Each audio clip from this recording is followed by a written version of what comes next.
Hey, it's Michael, and welcome to another podcast episode. Before I get into today's episode, we wanted to make an offer to you. If you go to firmsconsulting.com, you will see a pop-up or you will see a place to add in your email address, or you can register on the Firms Consulting website. If you register onto that website, you get put into an exclusive list. And what you get in that exclusive list is samples of the content we have available to FC insiders. For example, you could get a sample episode of Competitive Strategy with Kevin Coyne. Kevin Coyne is an ex-McKinsey partner, former worldwide head of strategy, and he had served something like over 25 CEOs on a personal level on a one-to-one basis over his career. Kevin also has a program called How to Become a McKinsey Partner. It's the first time ever a McKinsey partner has gone on record talking about what is actually required to become a partner, and you'll find it's very different from what you think is required.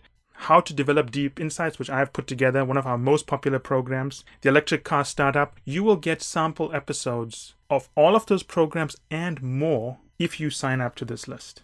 So, that said, I hope you enjoyed today's episode. Hi everyone, and welcome to another Firms Consulting video for our executive program, right? So the US market entry strategy study, where we helped a major foreign bank decide if they want to enter the US market to set up a retail banking network, is now done. That study is on our website, and what we're doing is we're teasing out or extracting key lessons that we're sharing with our readers from that study. And one of the most important skills, I'm sure you've heard it multiple times if you're a consultant, is how do you build a storyboard, and why do you do this so early? That's the key question. What is a storyboard? Why do you build it? And why do you do it so early? In this video, I'm going to present a simple process that you can follow to build storyboards if you're working at another firm, if you're working as an independent consultant, or even if you're working in a corporate environment, right? I have found that corporate environments work in extremes. If you build a bad storyboard, it doesn't matter. If you build an average storyboard, it doesn't matter. But if you build a good storyboard, you get amazing results. So if you're in a corporate environment and you do this in sort of a half-baked way, you're not going to get results. But if you do this carefully, you will get results, right? So how do I build a storyboard, and why is it done so early? So let's start with the first question of why is it done so early? And to say this in the most simple way is that before your analysis is worth checking, so before you've done your analysis, we need to know if the analysis will produce worthy findings. So think about that for a second, right? If you're on a study, project, wherever, you're about to do a lot of analysis. We need to know as a partner, or even you can do this check by yourself, you need to know whether the analysis is worth doing. And one way to know if the analysis is worth doing, beyond seeing if it solves the key question in the case, is to produce the final storyboard, right? And test if the final storyboard makes sense. So there's a bit of a minor formatting problem. There's something missing here, but it's not too important, right? Because I'm basically repeating that headline up here. We build it early so that we can see what findings and insights you will produce in the future. And then if the storyboard is good, we can say, hey, you know what? This makes sense. Continue with the analysis, because we're assuming the analysis supports the storyboard. The storyboard is bad or doesn't make sense. Then we'd ask you the question and say, well, why are you doing this? I mean, why are you doing this analysis if the story you're going to produce from the analysis is so bad? Is it because you don't know how to produce a good storyboard from an analysis? Or is your analysis so bad that even if you're great at producing storyboards, the storyboard is still going to pretty much suck, right? It also distinguishes between accuracy and precision. A precise set of analyses will be correct, but could generate the wrong message. Think about that for a second, right? You could do the right kind, you could do your analysis could be correct, but you're doing the wrong analysis, which thereby generates the wrong message. Think about that very carefully. You can do the analyses correctly, but because you are doing the wrong analyses, but doing the wrong analyses correctly, you're still going to get the wrong message. Storyboards allow us to check for those things. An accurate set of analyses, that means you're doing the right analysis and doing them correctly, will produce the right message. An accurate set of analyses done incorrectly will produce the wrong message. So this is a different way of checking whether the analyses are precise or accurate, right? It's also a very efficient way to check work, because you can produce your storyboard in the first few days. Heck, we've even produced storyboards before we've even gotten onto a study. So there I am 3 days before a study begins, and I start mapping out my storyboard based on where my findings are going to go. In a few minutes, I'd show you how to do that, right?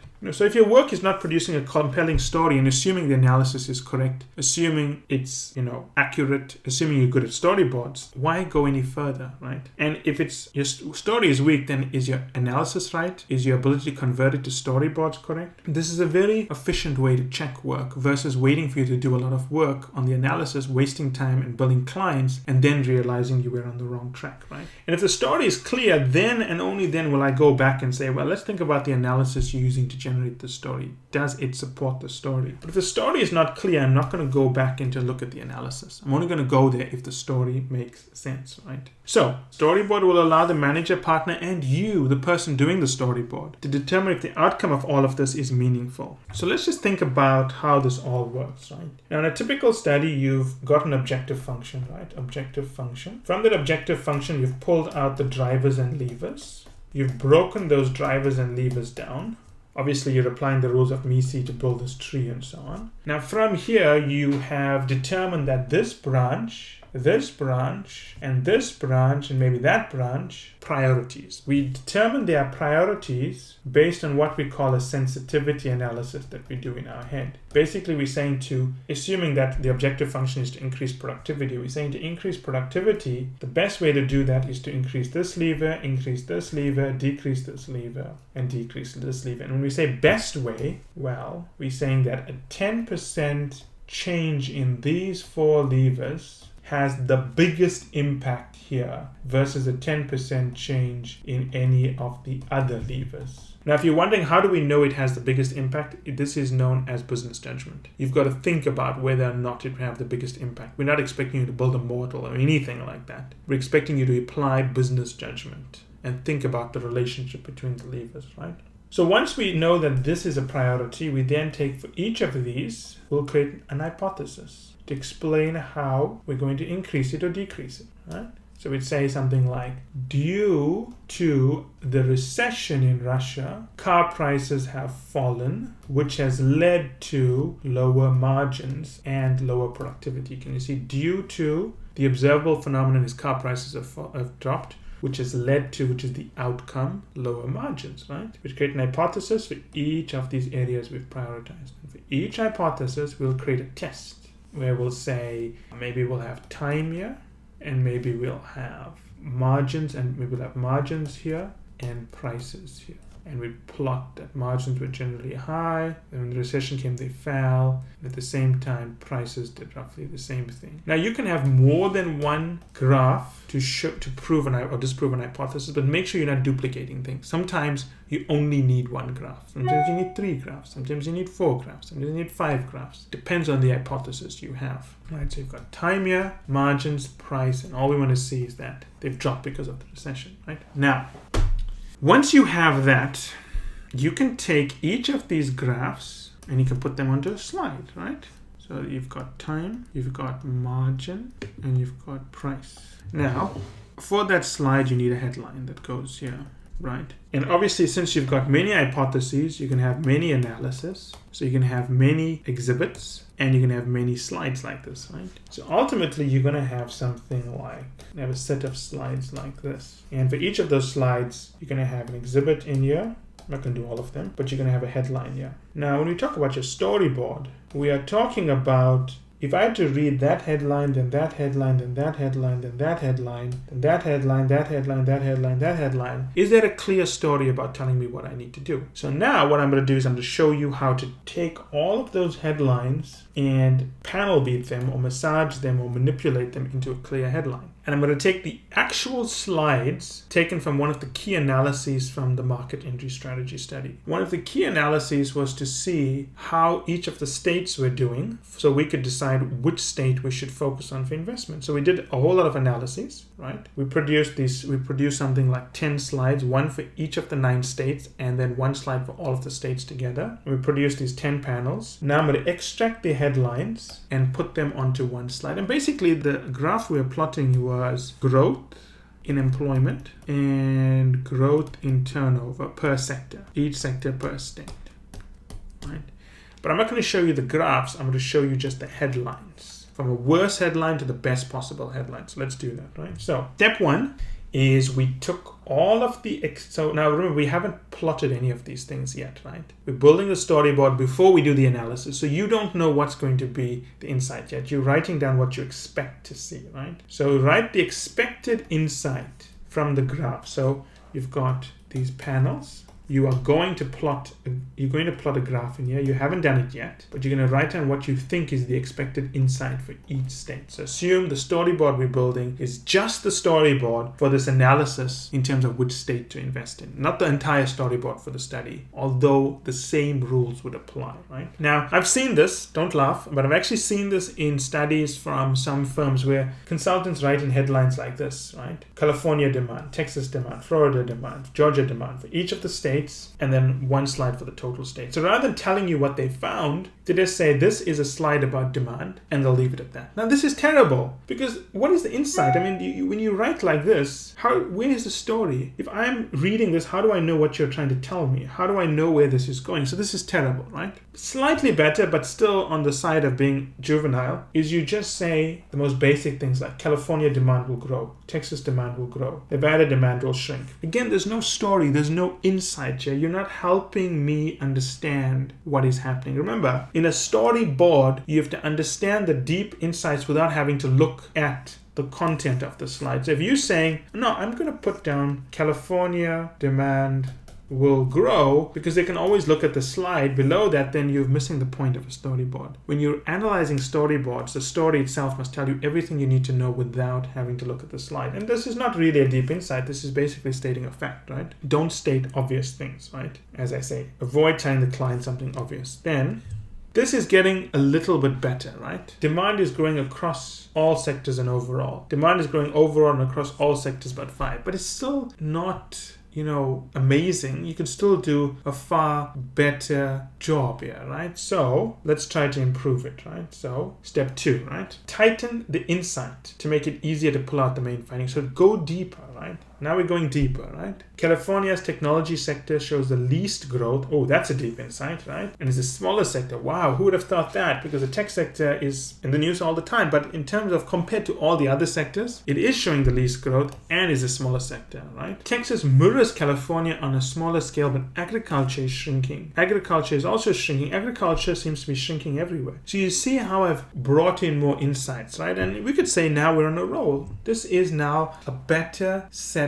of analyses. But while we are getting the storyboard better, there's one other thing we could do. What we could do is we could rearrange the order. Yeah. Why does California need to be first, followed by Texas, Florida? What is the natural order? So in the next slide, we're going to change the order, right? I'm going to move up Nevada to, basically, I'm going to keep California, Texas, Florida the same because they're the big 3. I'm going to move up Nevada to be close to Arizona and New Mexico because they are sort of the middle states. And I'm going to move Tennessee, Georgia, and Louisiana to the end because they are the sort of the tropical states, for lack of a better word, right? That's what I've done here. So here, I've arranged the story. While this story makes more sense, right? I've also arranged a story so when you read it, you're first reading about the largest states, which I'm sure any client would be interested in because that's the biggest market. Then I'm talking about the middle states because these tend to be the faster growing states. Then I'll talk about the laggards, as they are called, the states that generally have the worst economic factors, right? So you can see I'm rearranging everything, right? But we're not there yet, right? We're almost there, right? You still, now that you've rearranged the order of you've basically rearranged the order of your slides here, right? Because when you move the New Mexico story headline up here,